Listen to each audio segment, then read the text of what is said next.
Halo semuanya, kalian pasti udah gak asing lagi dong sama yang namanya nongkrong di kafe.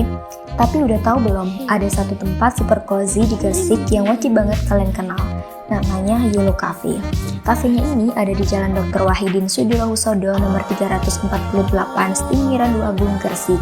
Nah, di video ini kita bakal bahas isi menarik dari Yolo Cafe. Bukan cuma soal kopinya, tapi juga tentang bagaimana mereka mengatur tim dan budaya kerja yang ada di dalamnya.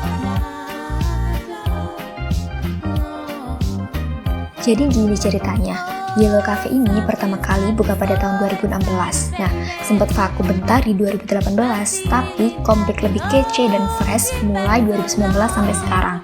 Dan makin ramai loh. Uniknya, Yolo Cafe ini awalnya bukan cafe loh, tapi roastery. Aslinya tempat ngeros biji kopi. Dari situ berkembang jadi tempat ngopi asik yang cocok buat semua kalangan. Mau kerja, ngobrol, atau sekedar healing bareng temen juga oke banget. Nah, desain interiornya homey, pelayanannya ramah, pokoknya tempat yang bikin betah deh. Nah, sekarang kita masuk ke dalam dapurnya nih. Jadi, Yolo Cafe ini punya struktur organisasi yang simple tapi powerful. Ada owner yang jadi otak di balik layar, bagian keuangan yang ngatur duit masuk keluar, tim operasional yang handle kegiatan harian biar tetap on track, kasir yang super sigap, barista yang kreatif ngeracik menu-minuman, sampai kitchen crew yang jagonya masak enak. Yang keren, meskipun tugasnya beda-beda, mereka kerja kayak satu tim futsal loh. Kompak, saling bantu, dan punya tujuan bareng, dan bikin customer happy.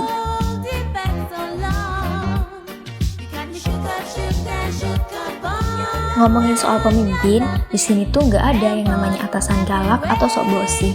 Ownernya juga justru humble dan open banget. Semua karyawan bebas ngobrol, nyampein ide, bahkan ngeluh sekalipun. Budaya kerjanya santai tapi tetap punya target. Jadi suasana kerja tetap chill tapi produktif. Mereka juga ngadain evaluasi rutin loh setiap bulannya, bukan buat nyari salah ya, tapi buat refleksi bareng dan nyari cara biar bisa tetap berkembang bareng. Namanya juga kerja bareng, pasti pernah dong ada drama kecil-kecilan, salah paham, atau beda pandangan. Tapi yang menarik di tim Yolo Cafe ini punya cara keren buat handle konflik. Mereka lebih milih ngobrol langsung face to face dari hati ke hati.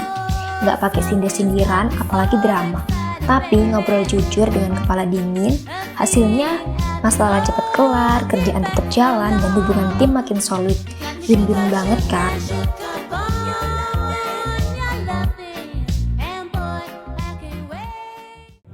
Terus menurut Mas, tantangan terbesar saat menjalani usaha ini itu apa?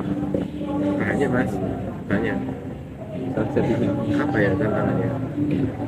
Kalau sekarang itu tren. Kalau sekarang dan tantangannya tren yang kita hadapi ya. Tren perubahan produk itu kan cepat sekarang. Siklus produk. Kalau anak sekarang bilangnya FOMO ya. Kalau anak sekarang itu kan FOMO semua. Iya.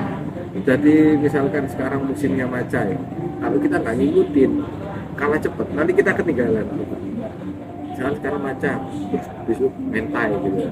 Kita ngikutin matcha, tiba-tiba mentai itu lompat gitu, kayak cepet sekali. Terus kemudian bulan berikutnya ganti lagi.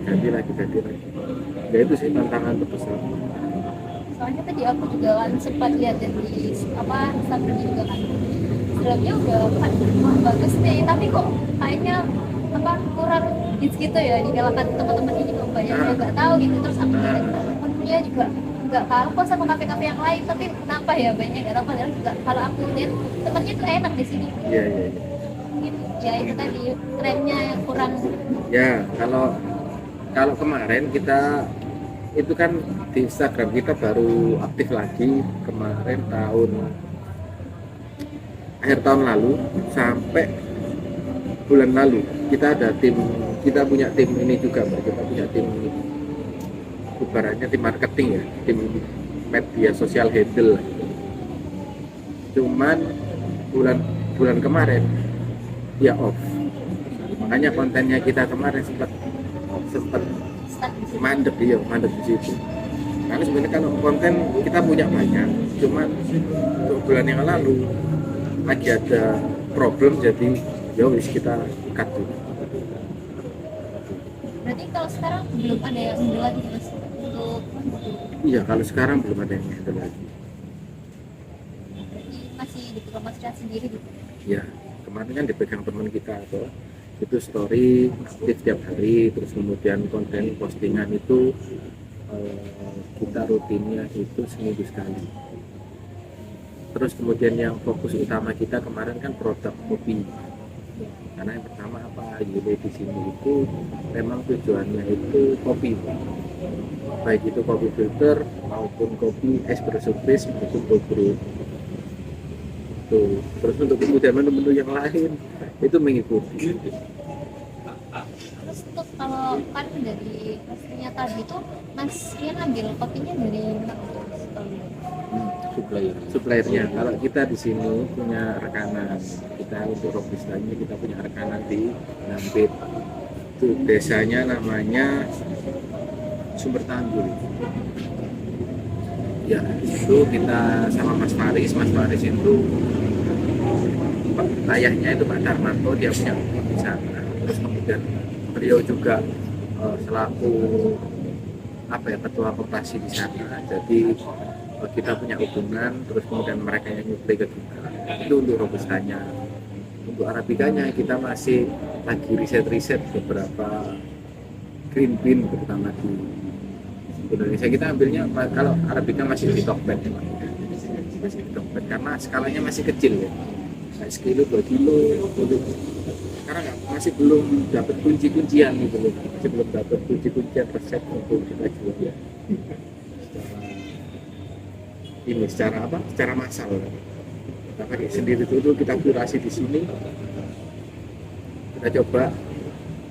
Biasanya kalau kita proses roasting tahapannya, setelah kita roasting, kita beli green bean, kita roasting. Setelah kita roasting, kita nanti cupping itu kita cicipin kopi itu sebagai bentuk dari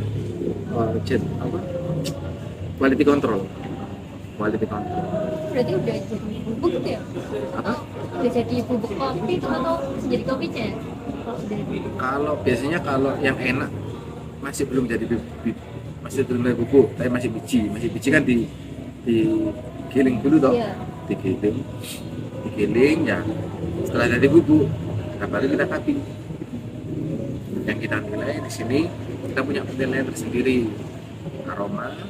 Kalau untuk kopi robustanya kita punya aroma, taste ini dalam arti ketebalan, terus kemudian tingkat keasaman, terus tingkat pahit. Nah, kita yang mau kita tonjolkan di sini, kita punya robusta yang memang ada asamnya, karena itu bisa menjadi pembeda menurut kami daripada kopi-kopi produk yang lain.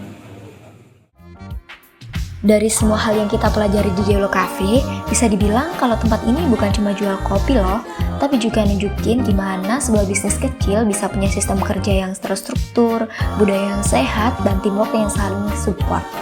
Mereka nggak perlu jadi perusahaan besar buat punya dampak positif, cukup jadi tim yang kompak dan terus berkembang bareng. Inspiratif banget nggak sih? Kita belajar banyak banget, mulai dari pentingnya struktur organisasi, gaya kepemimpinan yang sehat, sampai cara nyelesain konflik dengan dewasa. Semoga insight dari video ini bisa jadi bekal buat kalian yang pengen tahu lebih dalam tentang perilaku organisasi di dunia nyata, khususnya di bidang usaha kuliner kekinian. Stay chill and stay inspired ya, bye-bye semuanya.